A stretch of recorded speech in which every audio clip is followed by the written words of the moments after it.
CM Dhami ने की जनता के भेजे शिकायती पत्रों की समीक्षा। शिकायतकर्ताओं से फोन पर की बात, कहा भेजे गए पत्र केवल कागज के टुकड़े नहीं बल्कि विश्वास का प्रतीक।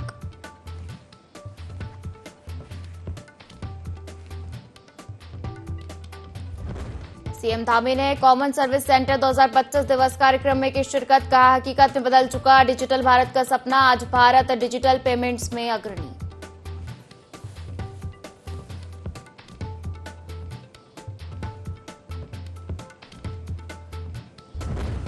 डोईवाला में किशोरी की मौत पर आक्रोश, लोगों ने कोतवाली का किया घेराव, शासन और प्रशासन से की न्याय की मांग।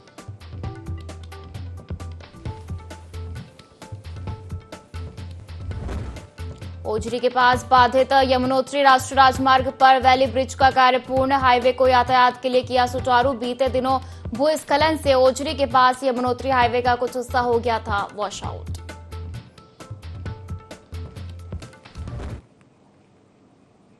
नमस्कार, बहुत स्वागत है आपका। देवभूमि लाइव देख रहे हैं आप और मैं हूं आपके साथ पायल। बुलेटिन की शुरुआत करेंगे खबरों के साथ, जहां मुख्यमंत्री पुष्कर सिंह धामी ने उन्हें पत्र के माध्यम से अपनी समस्याएं बताने वाले लोगों से बातचीत की और संबंधित अधिकारियों को कार्रवाई करने के निर्देश दिए।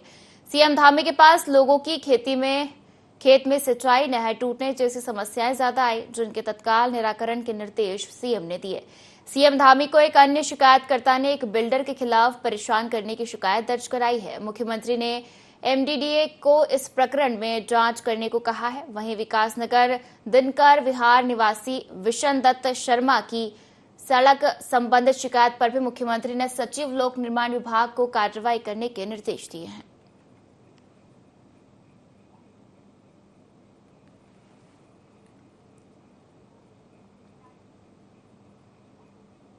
और कांवड़ यात्रा की शुरुआत हो चुकी है। ऐसे में बड़ी संख्या में कांवड़िया हरिद्वार पहुंच रहे हैं, जिसको लेकर मुख्यमंत्री पुष्कर सिंह धामी ने कहा कि सावन का पावन महीना शुरू हो चुका है, जिसके चलते देवभूमि में करोड़ों की संख्या में देश भर से शिवभक्त कांवड़िए मां गंगा का जल लेकर पहुंचते हैं। किसी की धार्मिक भावनाएं आहत ना हो, सनातन को नुकसान ना हो, ऐसे में भेष बदलकर लोगों की भावनाएं आहत करने वालों को चिन्हित करने के लिए ऑपरेशन कालनेमी चलाया गया है।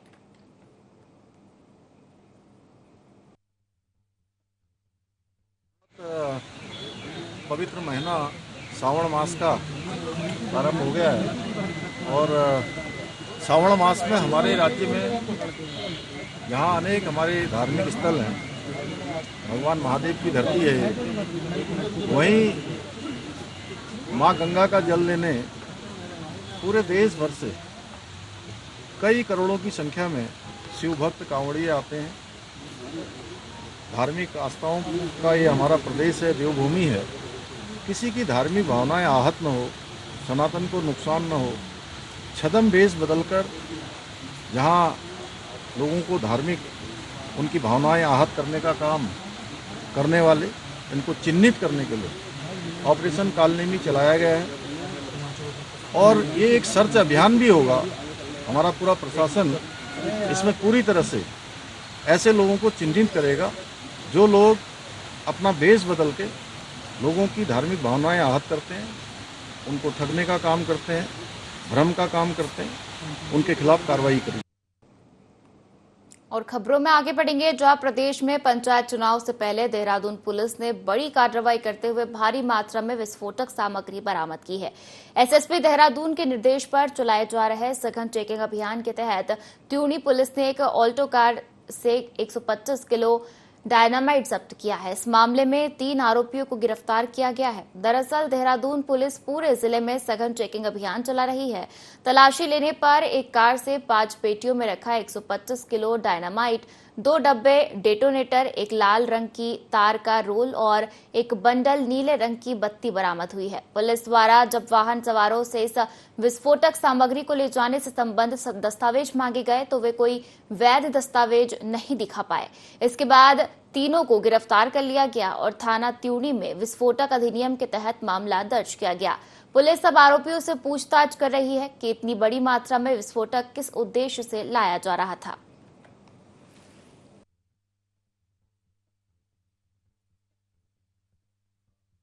थाना क्षेत्र में सरकारी एक प्राइवेट मैगजीन भी है जो अधिकृत लीगली जो मिली हुई, जहां से इस तरह के विस्फोटक पदार्थों को जो है परिवहन करने के लिए वहां पर वैलिड कागजों के साथ ही वो अलाउड रहती है। साथ ही साथ इसको ले जाने के लिए भी अलग से वैन इसमें होनी चाहिए, बट इसमें प्राइवेट तरीके से इस तरह से अनाधिकृत रूप से ले जा रहे थे। इस पर पूछताछ के बाद इनको गिरफ्तार कर लिया गया। विस्फोटक अधिनियम में मुकदमा लिखा गया कि 3 व्यक्ति जो थे, इसमें 2 लोग सिरमौर के रहने वाले हैं और एक शिमला का निवासी है। अभी तक प्राथमिक जानकारी मिला है कि वहाँ पर कोई गाँव में एक रोड का काम होने वाला था, जहाँ पर इस विस्फोटक को अनाधिकृत तरीके से यूज़ करके उस रोड को बनाया जाना था। समझ जानकारी के लिए हमारी टीम ने शिमला में भी संपर्क किया है। साथ ही साथ इस मैगजीन में किस तरह से इलीगल तरीके से इस तरह से भारी मात्रा में विस्फोटक निकला, इसमें वहाँ के गार्ड को भी पूछताछ के लिए पुलिस ने हिरासत में लिया है। आगे की कार्रवाई इसमें इन्वेस्टिगेशन में सभी साक्ष्यों के आधार पर की जाएगी।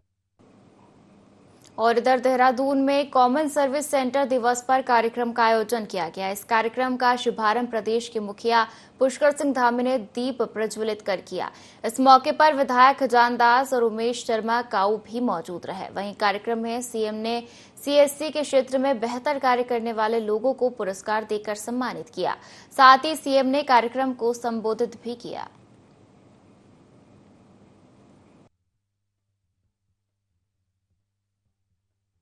बहनों, जब नीति और नियत साफ हो और कोई भी काम अच्छे मन से किया जा रहा हो, सच्चे मन से किया जा रहा हो, तो रास्ता स्वयं बन जाता है। और उसी का परिणाम है कि आज ये डिजिटल क्रांति भारत के गांव-गांव में पहुंच गई है।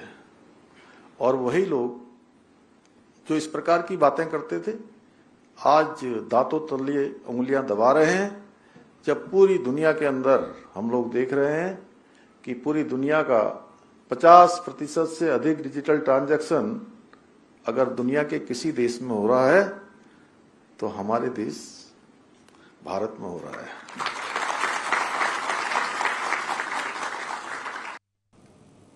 और देहरादून से आपको बड़ी खबर देते हैं। उत्तराखंड विधानसभा के मानसून सत्र की तिथि तय हो गई है। 19 से 22 अगस्त तक गैरसैंण में सत्र आयोजित होगा। मुख्यमंत्री पुष्कर सिंह धामी के निर्देश पर तिथि तय हुई है। मंत्रिमंडल में मुख्यमंत्री को बजट सत्र के लिए अधिकृत किया गया था। सीएम के निर्देश के बाद गैरसैंण में सत्र करने का निर्णय हुआ है। तो ये बड़ी खबर देहरादून से, जहां उत्तराखंड विधानसभा के मानसून सत्र की तिथि तय हो गई है। 19 से 22 अगस्त तक गैरसैंण में सत्र आयोजित होगा। मुख्यमंत्री पुष्कर सिंह धामी के निर्देश पर तिथि तय हुई है। मंत्रिमंडल में मुख्यमंत्री को बजट सत्र के लिए अधिकृत किया गया था। सीएम के निर्देश के बाद गैरसैंण में सत्र करने को लेकर निर्णय हुआ है।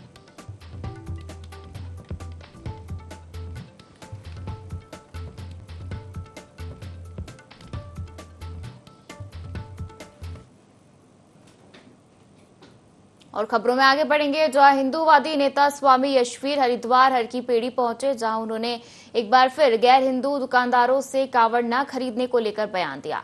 हर की पेड़ी पर पत्रकारों से बातचीत करते हुए स्वामी यशवीर ने कहा कि कावड़ यात्रा के दौरान गैर हिंदू दुकानदारों से कावड़ खरीदकर भगवान भोले को जल चढ़ाने से भगवान का आशीर्वाद प्राप्त नहीं होता है, बल्कि कावड़ खंडित हो जाती है और कावड़िये के पुण्य फल नष्ट हो जाता है। उन्होंने कहा कि इसलिए आज वे हरिद्वार पहुंचे हैं, जहां वे हिंदू दुकानदारों को भगवान वराह का चित्र भेंट करेंगे, ताकि लोगों को पता चल सके कि कौन दुकानदार हिंदू है और कौन गैर हिंदू। उन्होंने कहा कि गैर हिंदू दुकानदार जो हिंदुओं के खिलाफ जिहाद चलाते हैं और हिंदुओं के खाने में मिलावट करते हैं, उनकी पहचान करना जरूरी है। उत्तराखंड सरकार द्वारा पंजीकरण अनिवार्य करना तो अच्छी बात है, पर इसको और अधिक सख्ताई से अमल में लाना होगा। उन्होंने कहा कि जब गैर हिंदुओं में मूर्ति पूजा और उसका सामान बेचना तक हराम है, तो ऐसे लोग केवल हिंदुओं की आस्था को ठेस पहुंचाने के लिए ही नाम बदलकर दुकान चलाते हैं।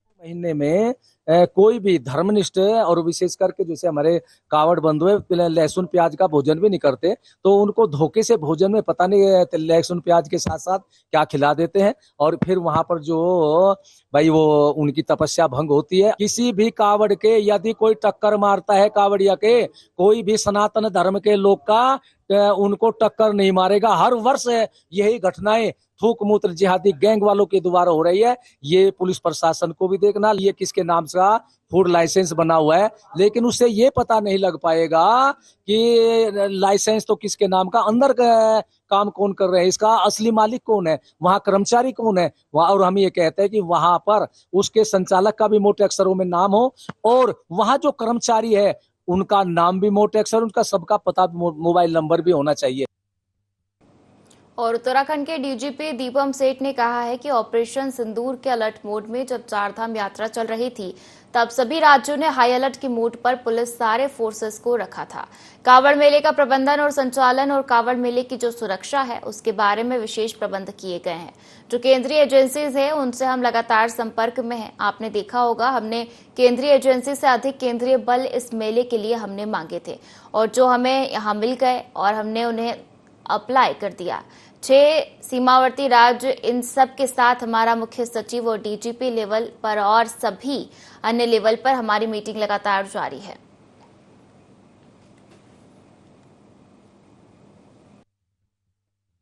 कभी ये सीजन रहता है आपदा से जो प्रभावित इलाके हैं उन पे भी हम लोग ने स्पेशल एसडीआरएफ की और जल पुलिस की टुकड़ियां लगाई हुई हैं।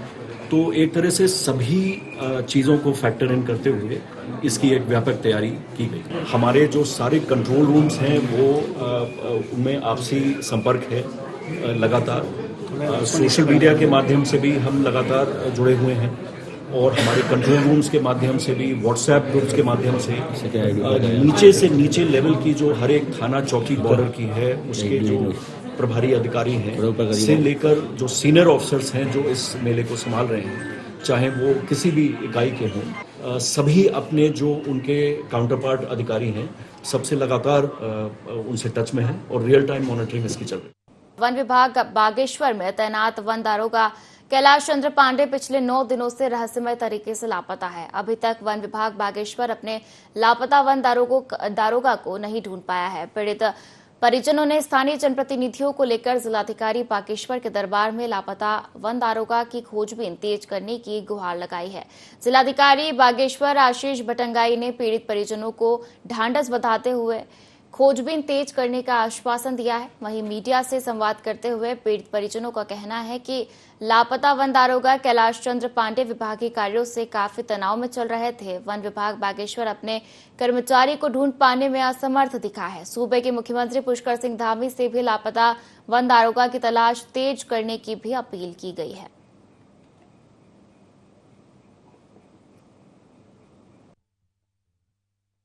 कोई सुराग नहीं मिली है। क्या पता टीम जो भी हैं, पुलिस टीम या और विभाग लापरवाही कर रही है, नहीं तो क्यों नहीं मिलते हो। कहीं उनका यहाँ हेलमेट गिरा होता या कोई कहीं पेन गिरी होती या रुमाल ही या चप्पल ही टूटा होता, कहीं तो कुछ न कुछ मिलता। मेरी बेटी यहाँ से कहाँ जंगल जंगल जंगल जाते जाते यहाँ से सोमेश्वर तक चली गई, कहीं कुछ नहीं मिला। आज जो है डीएम साहब के पास मैं दूसरी बार आया। मैं पहली बार भी आया, मैंने हेलीकॉप्टर की डिमांड की थी, तब ड्रोन्स की डिमांड की थी। पुलिस की टीम बहुत कम है।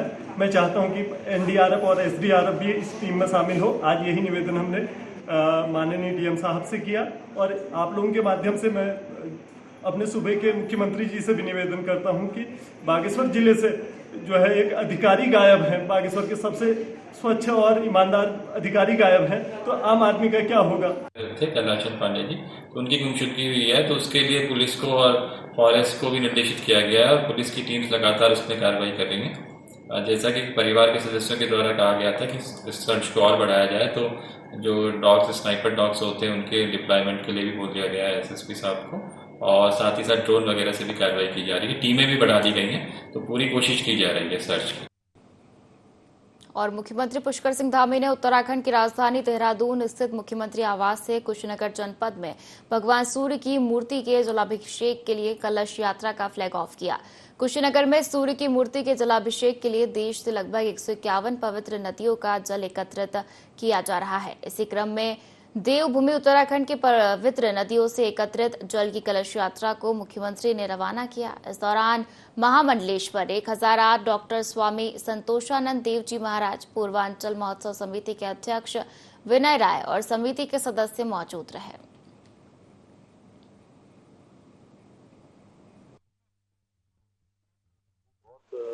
पवित्र काम, बड़ा पुण्य काम है और सच में बड़ी अद्भुत प्रकोपना है कि हमारी सभी प्रमुख नदियों का जल यहाँ से देवभूमि से सूर्य भूमि की ओर प्रस्थान कर रहा है। ये बहुत बड़ा पुण्य का कारण बनेगा। मैं सभी जो इस भक्ति के काम में, श्रद्धा के काम में, आस्था के काम में, सनातन के काम में लगे हैं, सबको जोड़ने का संकल्प लेकर आगे बढ़ रहे हैं। सबकी भलाई के लिए, सबके उत्थान के लिए और देश की तरक्की के लिए काम कर रहे हैं श्री विनय राय जी और उनकी पूरी टीम, पूज्य महाराज जी। मैं सभी टीम वालों को सबको बहुत बधाई। और खबरों में आगे बढ़ेंगे, जहां मुख्यमंत्री पुष्कर सिंह धामी ने 2026 में होने वाली मां नंदा देवी राजजात यात्रा की समीक्षा की। समीक्षा बैठक में सीएम धामी ने अधिकारियों को मार्ग मरम्मत, सुरक्षा, चिकित्सा और टेलीमेडिसिन सेवाओं की समय पर व्यवस्था सुनिश्चित करने के निर्देश दिए। साथ ही सांस्कृतिक प्रस्तुतियों और स्थानीय सहभागिता को प्रोत्साहन देने की भी बात कही। सीएम धामी ने कहा कि सभी विभाग समन्वय के साथ एक व्यापक कार्य योजना तैयार कर 2025 के अंत तक जमीनी स्तर पर सभी तैयारियां पूरी करें।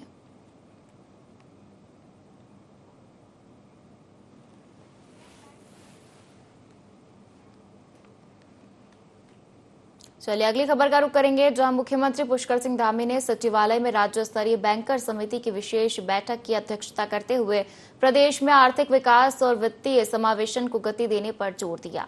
उन्होंने बैंकों को निर्देशित किया कि ऋण योजनाओं में युवाओं, महिलाओं, सीमांत किसानों और स्टार्टअप्स को प्राथमिकता दी जाए। मुख्यमंत्री ने ऋण प्रक्रिया को सरल बनाने और सभी जिलों में मानसून के बाद विशेष ऋण मेले आयोजित करने की घोषणा की, जिससे जरूरतमंदों को मौके पर ही ऋण स्वीकृति मिल सके। उन्होंने इसे आत्मनिर्भर उत्तराखंड की दिशा में बड़ा कदम बताया।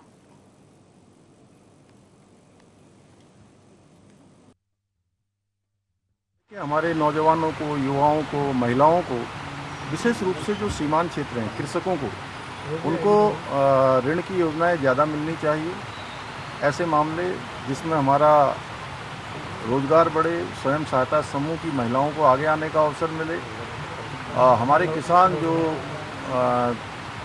सेब, कीवी, ऐसे हमारे सब्जियों का उत्पादन करते हैं, उन सबको सहायता मिलनी चाहिए। होम स्टे बढ़ने चाहिए, स्टार्टअप्स के नौजवानों को मौका मिलना चाहिए। और एसएलबीसी से हमने कहा है कि चीज़ों का सरलीकरण करके लोगों को आसानी से ऋण उपलब्ध कराएं। और इसके निमित्त हम आने वाले समय में इस मानसून के बाद राज्य के प्रत्येक जनपद में बड़े मेले आयोजित करेंगे, जिसमें एक ही स्थान पर, जहां बैंकों के लोग भी होंगे, प्रशासन के भी लोग होंगे, जो भी औपचारिकताएं होनी होंगी वो वहीं पर मौके पर ही संपन्न हो जाएंगी और उनको आसानी से ऋण मिल सकेगा, जिससे वो अपने काम को आगे बढ़ा पाए। इधर लोहाघाट के देवीधार में चल रहे 4 दिवसीय देवी महोत्सव में मां भगवती और मां महाकाली के रथों को दुर्गम पहाड़ियों और खड़ी चढ़ाई को श्रद्धालुओं ने रस्सों के सहारे देवीधार भगवती मंदिर पहुंचाया। कलीगांव, डेंसली और रायनगर चौड़ी से निकले देवी रथों के दर्शन के लिए हजारों की संख्या में श्रद्धालु देवीधार पहुंचे। रथों के मंदिर पहुंचते ही परिसर में भक्तों की भारी भीड़ लग गई। मां के जयकारों, ढोल नगाड़ों से देवीधार की पहाड़ियां गूंज उठी। सुबह से ही देवीधार मंदिर के साथ साथ कलीगांव, डेंसली और रायनगर चौड़ी के मंदिरों में पूजा अर्चना शुरू हो गई थी। तीनों रथों ने मां भगवती के मंदिर की परिक्रमा की। इसके बाद रथों को विधि विधान से विसर्जित किया गया और 4 दिनी देवीधार महोत्सव का भव्य समापन हुआ।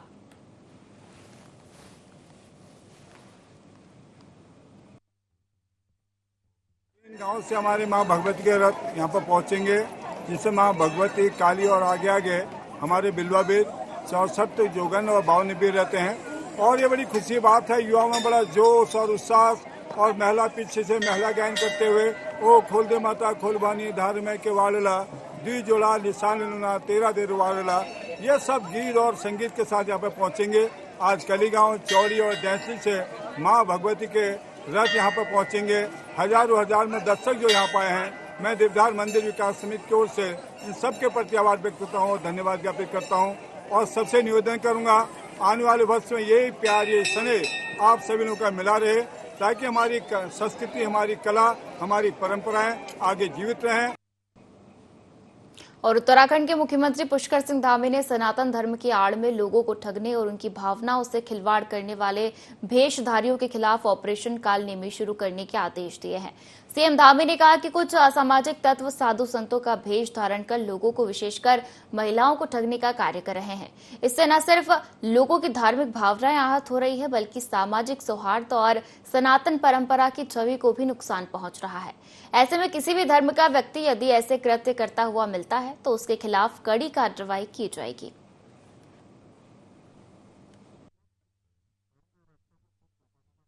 ऑपरेशन कालनेमी पूरे उत्तराखंड के अंदर चलाया है और कावड़ यात्रा भी हमारी प्रारंभ हो रही है कल से। राज्य के अंदर अनेक लोग ऐसे हैं जो अपनी संदिग्ध अवस्था में जो है यहाँ पर लोगों को ठगने का काम कर रहे हैं, अपना छद्म वेश बनाकर रह रहे हैं, अपनी असली पहचान छुपा रहे हैं, आस्था और श्रद्धा को चोट पहुँचा रहे हैं, सनातन को नुकसान कर रहे हैं। ऐसे लोगों की पहचान की जाएगी, ऐसे लोगों के खिलाफ उनके चिन्हीकरण का अभियान चलाया जाएगा और जो भी इसमें अपनी वास्तविक पहचान छुपाकर धर्म और आस्था को ठेस पहुंचाने का काम कर रहे हैं, ऐसे छद्मधारियों को बेनकाब किया जाएगा, उनके खिलाफ कार्रवाई। और खबरों में आगे बढ़ेंगे, जहां उत्तरकाशी के ओजरी के पास बाधित यमुनोत्री राष्ट्रीय राजमार्ग पर वैली ब्रिज का निर्माण कार्य पूरा कर लिया गया है। अब इस मार्ग पर यातायात पुनः शुरू कर दिया गया है। बीती 28 और 29 जून की रात को भारी बारिश और भूस्खलन के चलते हाईवे का हिस्सा बह गया था, जिससे मार्ग पूरी तरह बंद हो गया था। एनएच की मशीनरी और इंजीनियरिंग टीम ने कठिन परिस्थितियों में लगातार कार्य करते हुए वैली ब्रिज तैयार किया। दिन रात चले इस ऑपरेशन में स्थानीय प्रशासन और पुलिस ने भी पूरा सहयोग किया।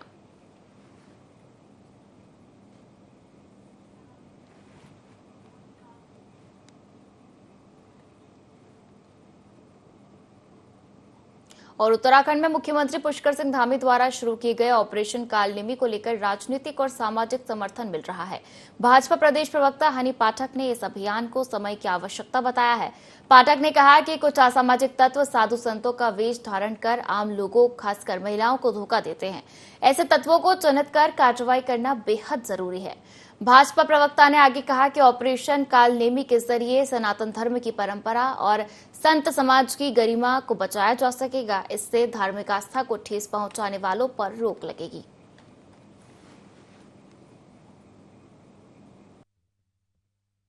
ये जो सराहनीय कदम हमारे यशस्वी मुख्यमंत्री श्री पुष्कर सिंह धामी जी ने ऑपरेशन कालनेमी शुरू किया है, ये बहुत ही ज्यादा सराहनीय पहल रहेगी हमारे उत्तराखंड में। इसके तहत जो असामाजिक तत्व हम साधु संत का वेश धारण कर कर लोगों के साथ छल करने का काम कर रहे हैं, उस पर पूरी तरीके से रोक लगेगी। हमारी माताएं और बहनें जो एकदम आसानी से उनके चुंगल में फंस जाती हैं, जो लोग साधु संत का वेश धारण करते हैं, उस पर भी पूरी तरीके से उनको चिन्हित करके रोक लगाने का कार्य किया जाएगा। ये हमारे सनातन धर्म की संस्कृति की परंपरा को आगे बढ़ाने के लिए बहुत ही सराहनीय कदम है। ऑपरेशन कालनेमी के तहत हमारी सनातन संस्कृति को जो गत में ले जाने का काम इस तरीके के साधु संत वेशभूषा धारण कर करते हैं, उस पर पूरी तरीके से प्रतिबंध लगाया जाएगा, जो कि उत्तराखंड में एक बहुत ही अच्छी पहल की तरफ जाए। इधर हरिद्वार में अवैध कच्ची शराब के खिलाफ पुलिस बड़ा अभियान चला रही है। एसपी क्राइम जितेंद्र मेहरा के नेतृत्व में पथरी पुलिस ने दिनारपुर और एथल के जंगलों में छापेमारी की, जहां पुलिस ने कई अवैध भट्टियां नष्ट की है और 10,000 लीटर लाहन मौके से नष्ट किया। पुलिस की यह मुहिम अवैध शराब के खिलाफ कारगर साबित हो रही है। अधिकारियों ने बताया कि यह अभियान लगातार जारी रहेगा।